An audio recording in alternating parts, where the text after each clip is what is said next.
porsyento na nga sila. Sila pa yung contractor. Sila pa rin yung supplier. Are we not going to ask ourselves, is corruption now becoming a norm in government?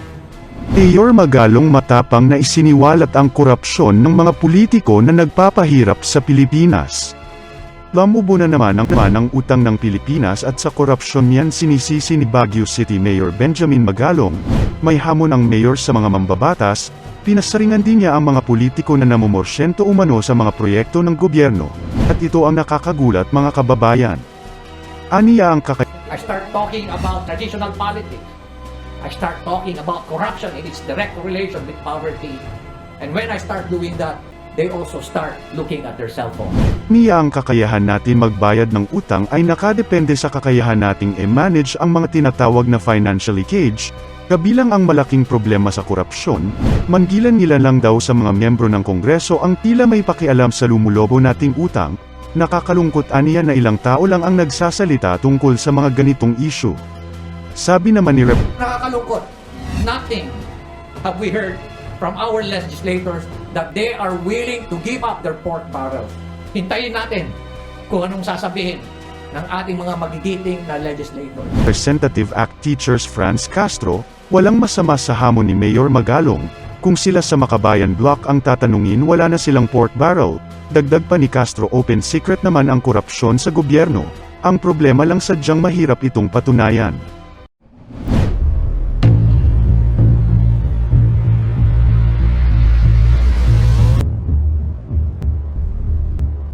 Let me give you some facts about what is happening in the entire country today. Last April, news came out that our national debt is already at 13.86 trillion. Remember that when President Duterte started his administration as President of the Philippines, our national debt was at 5.7 trillion, accumulated for decades.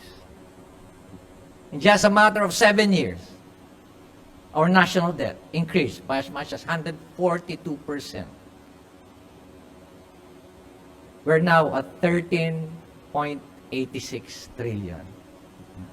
In short, we are already above the 60% debt to GDP ratio. Ang ibig sabihin niyan, each and every Filipino, kapapanganak pa lang, may utang na 113,000 pesos. According to Cartua, our ability to pay our debt would depend on our ability to manage our financial leakages. And so I ask, ano ba yung financial leakage? And no less than the former Secretary of NEDA said, ang final leakage na sinasabi ko, a big chunk of that goes to corruption. And surprisingly, when the news came out, na ang utang pala natin is already at 13.86 trillion, only very, very few members of our legislative branch, people from Congress, raise hell. Ulitin ko, only very few raised hell. It is at this backdrop, or against this backdrop, that I will like to share with you this narrative. Last year, I was invited by the Civil Service Commission and the Department of Interior Local Government to talk before newly elected officials. Twice. In one session, there are about 150 mayors. A second session, about 200 mayors. Last March, I was given a chance again to talk to about 1,100 municipal mayors, all members of the League of Municipalities. 3 weeks ago, I had the chance to talk and speak before vice governors of the different provinces. In all occasions, my topic was technology and governance. Basically, how do you use technology in enhancing the way we govern, the way we process, the way we manage our local government unit? For the first 15 minutes, Everybody was just so enthusiastic, listening to me, looking at my impressive presentation. And then I start talking about good governance. I start talking about traditional politics. I start talking about corruption and its direct correlation with poverty. And when I start doing that, they also start looking at their cell phones.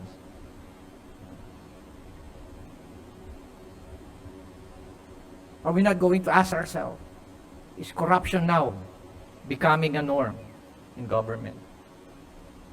Is good governance becoming an exception? Nakakalungkot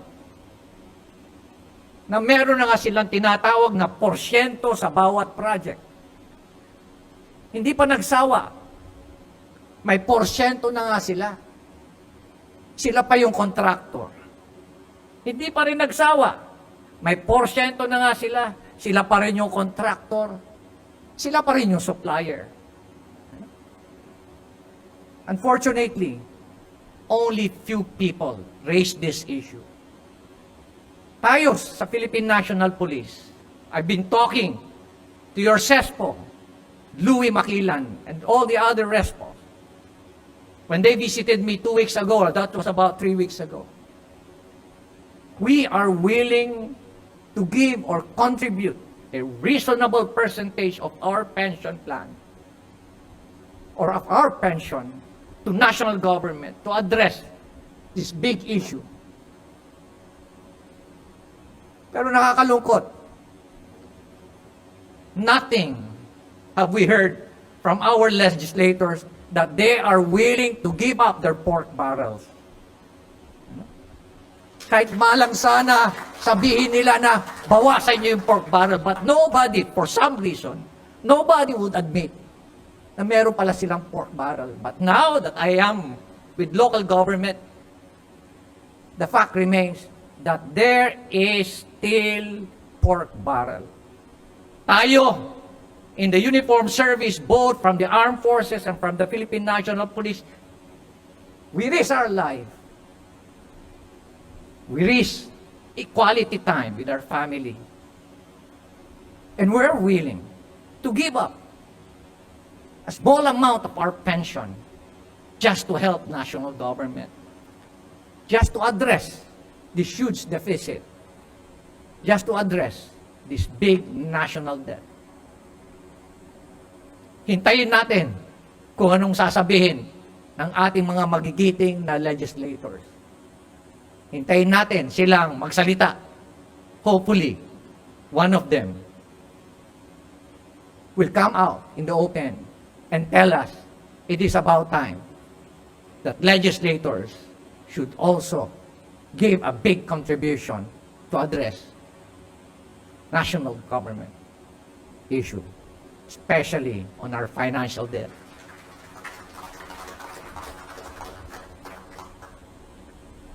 And that's the reason why Baguio City now is leading a network of local chief executives, very young local chief executives who believes in good governance. And us in the city of Baguio, we even went beyond that. We say good governance beyond politics. And hopefully next month, we're going to change that slogan and would say, good governance, get yourself involved.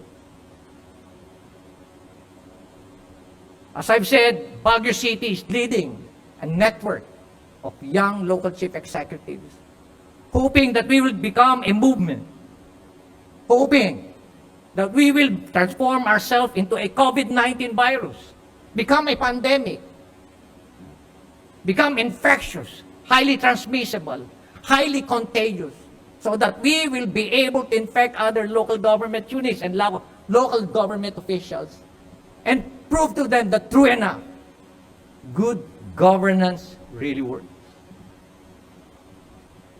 Good governance is not only about corruption.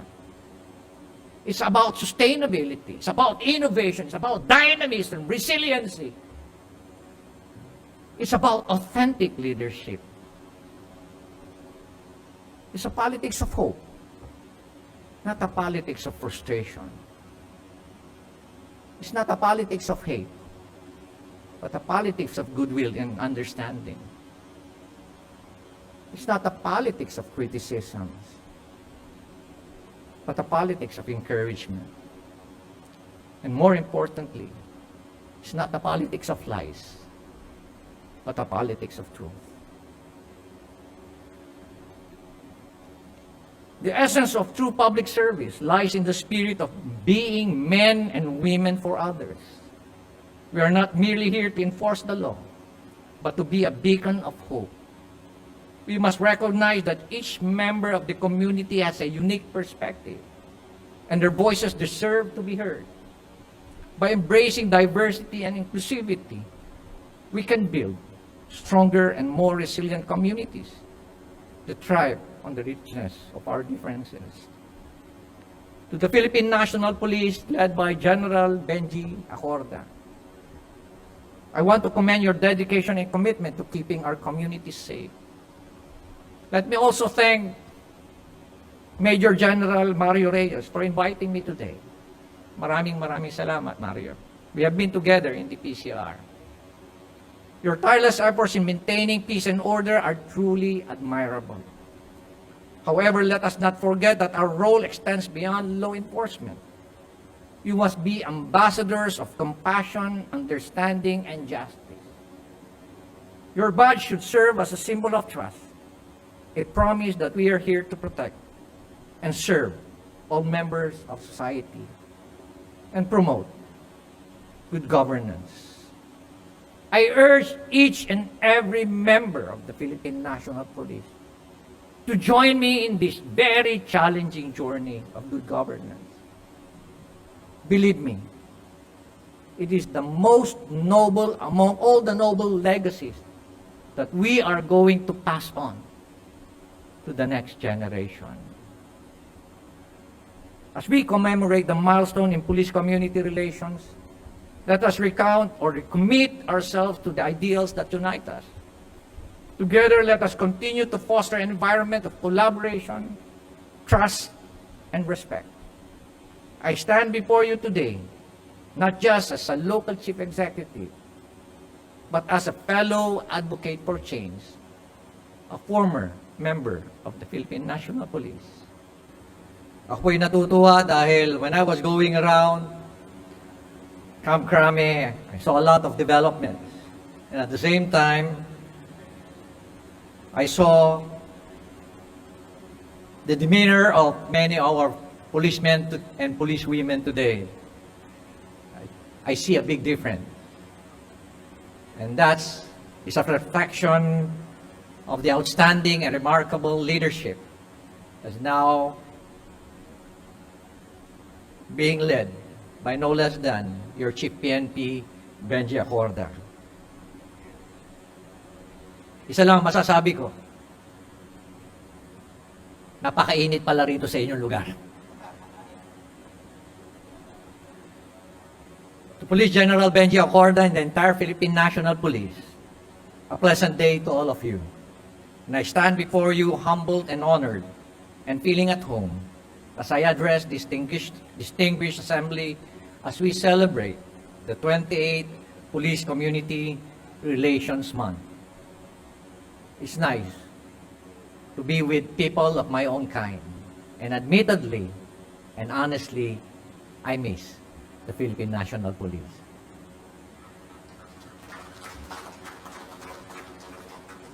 Our theme, serbisyong nagkakaisa para sa ligtas at maunlad na pamayanan, perfectly encapsulates the spirit of unity and shared responsibility that we must uphold in order to create a safe and prosperous community. Today, we celebrate the power of collaboration, meaning law enforcement agencies and the community. For it is through this partnership that we can achieve remarkable progress. However, as we reflect on the significance of this occasion, we cannot ignore the challenges we face. It is no secret that trust in the police force has been strained. Incidents that undermine public confidence have left scars on the relationships between law enforcement and the communities they serve, we cannot shy away from this reality. Instead, we must confront it with honesty, with humility, and a commitment to change. Nakakatuwa na nitong nakaraang controversial issue about drugs, hindi ito nasolve ng ibang tao. No less than the PNP took cognizance of this problem. It was the PNP who led all the issues, all the investigations para maayos itong problema na ito. What is important is, while it is true that we fell, nadapa tayo bumangon, we learn from it, and we move on. Building and restoring trust is not a simple task. It requires us to actively listen to the grievances and concerns of the community, and to acknowledge the pain and frustrations felt by individuals who have experienced injustice or abuse. We must demonstrate a genuine commitment to accountability and transparency, and take swift and decisive actions against those who betray the trust placed in them. Our efforts to rebuild trust must be accompanied by our collective efforts and shared commitment. We must work together with community leaders and every member of society to be able to foster an environment of safety and well-being. It is within this context, an environment of safety and well-being, and it is in this context that we must recognize the vital role of good governance as a catalyst for positive change. Good governance serves as the cornerstone upon which our vision for a safer and more prosperous society.